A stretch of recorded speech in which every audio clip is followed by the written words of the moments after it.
This is Shifting Our Schools, episode 63, Kids These Days. If you're looking to become an expert designer of authentic, purposeful, technology-rich learning experiences for your students, you've come to the right place. Welcome to Shifting Our Schools with your host, Jeff Udick.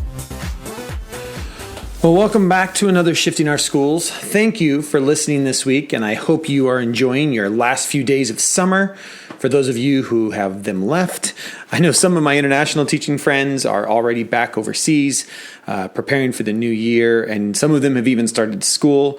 Here in the States, here in the U.S. anyway, I know that there are some school districts that have had their back to school days already and are getting ready to go. Here in the Northwest, we usually start later here in Washington, and so most of the time we start after Labor Day weekend here in the U.S., and so there's still plenty of schools that aren't, teachers aren't back yet and still on summer vacation. So wherever you are, if you're just getting ready for the new year, or if you have those last few summer vacation days left, I hope you're making the most of August as we get going into this new year.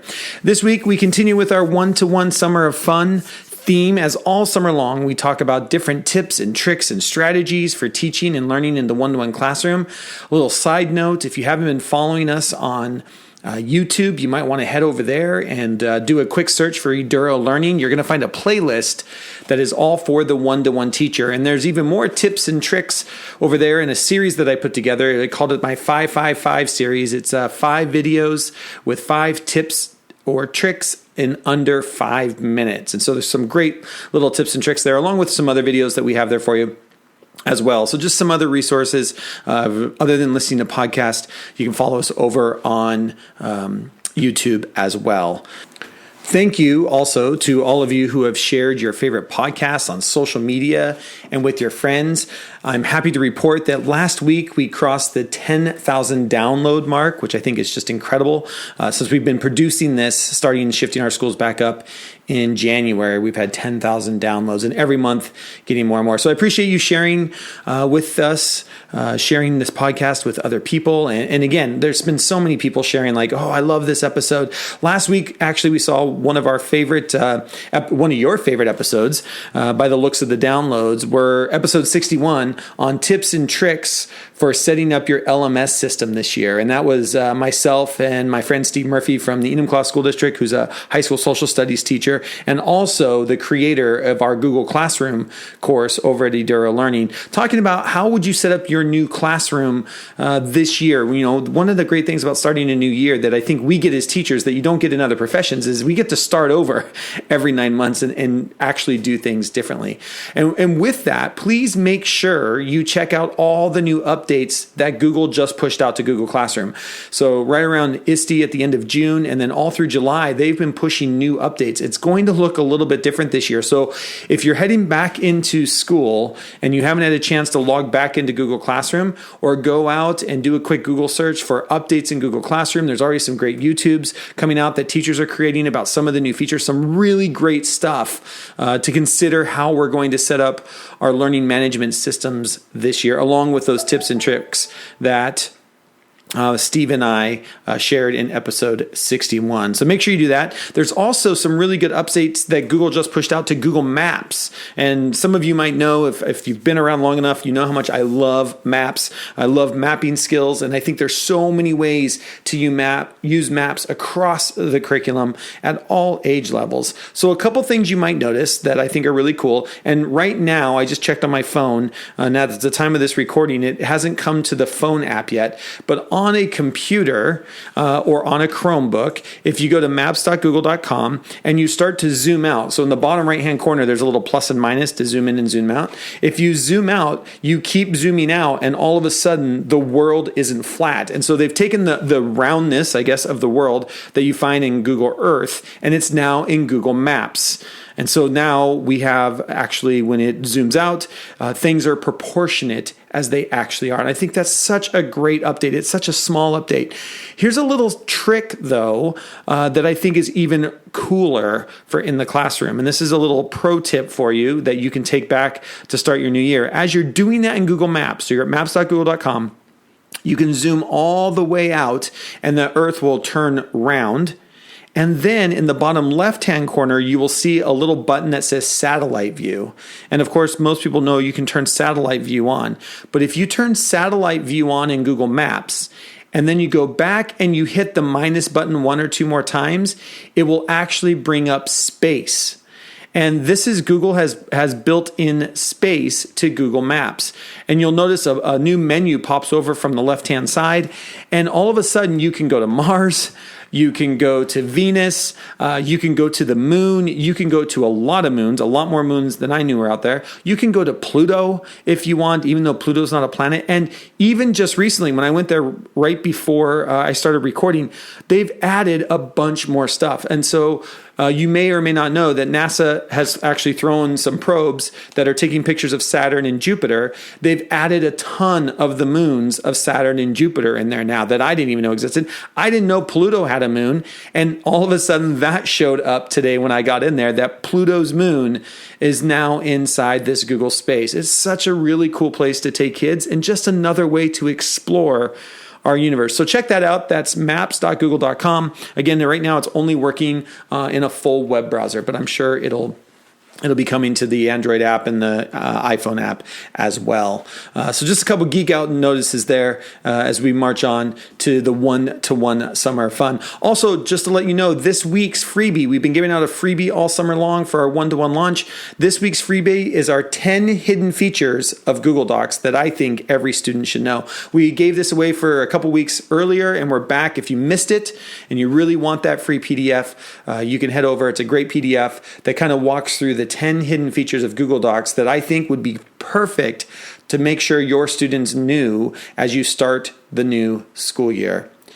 So you can download that over at sospodcast.org/121. And so if you can just go to sospodcast.org, across the top there's a menu up there, and you can actually click on one-to-one. That'll take you to our Eduro Learning website, where you will find everything about our micro-credential, including how you can download this free PDF, the 10 hidden features of one-to-one. While you're there, you're going to want to check out our one-to-one micro-credentials for teachers. I'm excited to announce that Tanya Leclerc will be our academy level coach. Tanya works in China and is just now getting settled in for the new school year. She left, I think, last Tuesday or Wednesday. And so by the time she gets out there and time change and everything, I'm hoping to do a recording with her next week. And we're hoping to have next week's episode. We'll be talking about Sheila Gearhart tweeted us and said, hey, loving the podcast.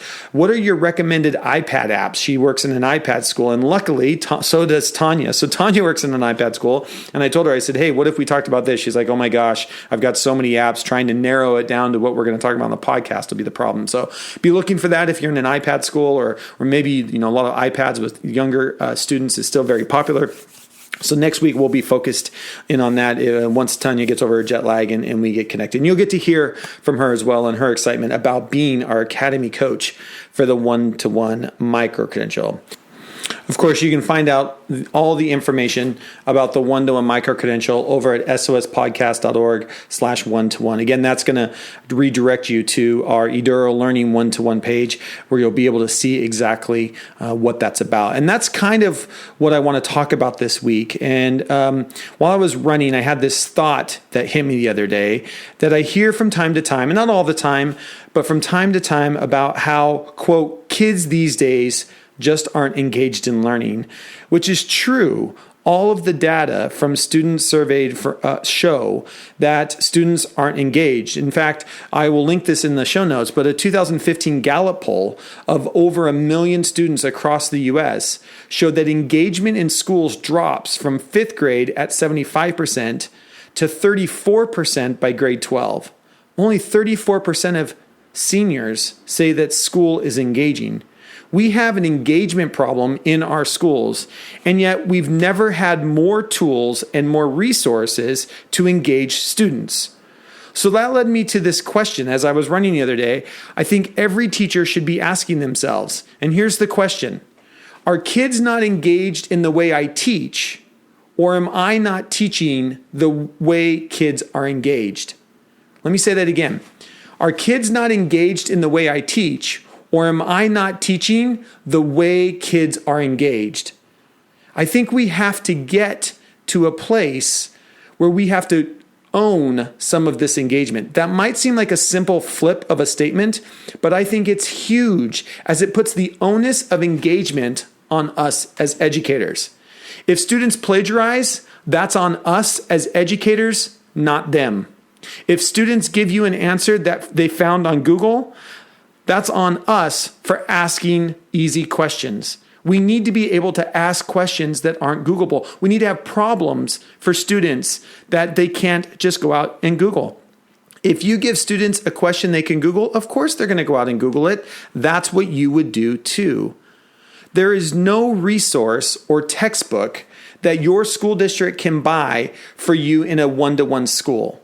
And I think that's part of the work that I love doing with school districts and the work I love doing with teachers is understanding there are no resources out there for this. Your district can go and adopt a new textbook or a new curriculum, and it's not going to be for the one-to-one school. It's not out there. That's what teaching is.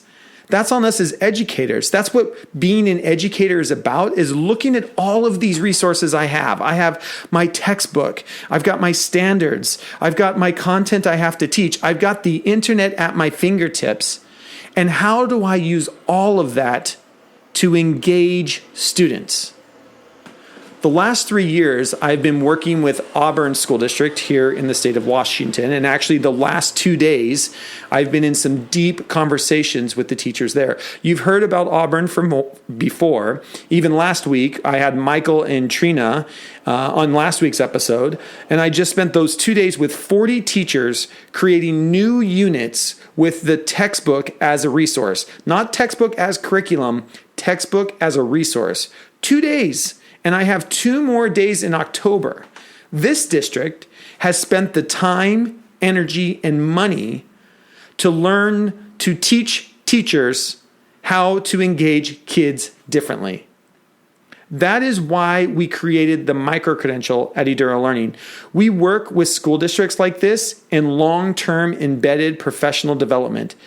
In Auburn, it's been a 3-year process to get to these last 2 days where we actually took 1 unit and we really looked at what does authentic, purposeful engagement look like with kids. It's not a one-off PD session. It's not 2 hours after school. It's been a 3-year process to get to a place where we are starting to think deeply about this idea of engaging kids differently when you have all of these resources at your fingertips. The problem is you might not be in a school district that understands that or doesn't have the money or doesn't have the leadership in place to think differently about this generation and how to engage them in today's media-rich, complex world of information.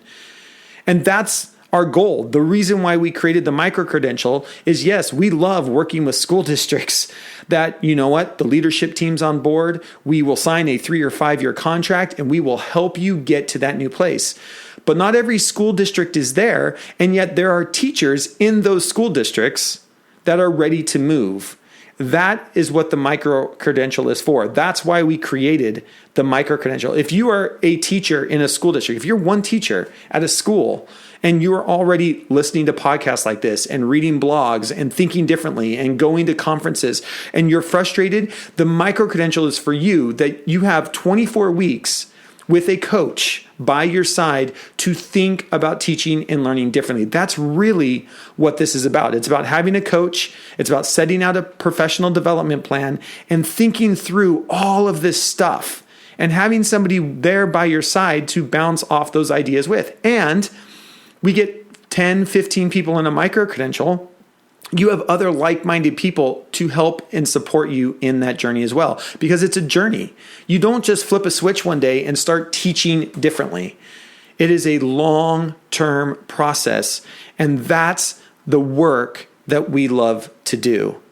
And so if you find yourself in that situation, if you are a teacher or you and a teacher teaching partner are just frustrated with the system and you're looking for some support to do things differently, that's what these micro-credentials are for. That's what we are here for. And that's why we're so excited to be launching the one-to-one micro-credential for teachers who find themselves in a one-to-one classroom, knowing that they should be doing things differently, but haven't been supported from within their district to maybe do that.